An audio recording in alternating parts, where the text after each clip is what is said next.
નમસ્કાર, આપ જોઈ રહ્યા છો પ્રકોપ ન્યૂઝ અને હું છું અસ્મિતા ઠાકોર। આજે ગાંધીનગર જિલ્લાની દહેગામ નગરપાલિકા દ્વારા સ્વચ્છતા હી સેવા અંતર્ગત મહાસફાઈ અભિયાનનું આયોજન કરવામાં આવ્યું, જેમાં નગરપાલિકા કર્મચારીઓ અને અધિકારીઓએ શ્રમદાન કરીને વિસ્તારને સ્વચ્છ બનાવવામાં મહત્વનું યોગદાન આપ્યું। આ મહાસફાઈ અભિયાનમાં દહેગામ નગરપાલિકાના પ્રમુખશ્રી, chief officer, deputy accountant, municipal ઇજનેર તેમજ આસિસ્ટન્ટ અધિકારીઓ સહિતના સ્ટાફના સભ્યોએ ઔડા ગાર્ડન અને ઔડા તળાવની આસપાસનો વિસ્તાર શુદ્ધ કર્યો।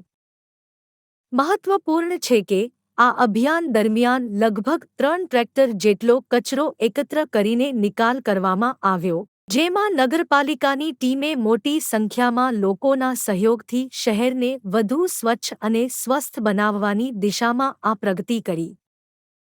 આવી જ વધુ માહિતી માટે જોડાયેલા રહો પ્રકોપ ન્યૂઝ સાથે।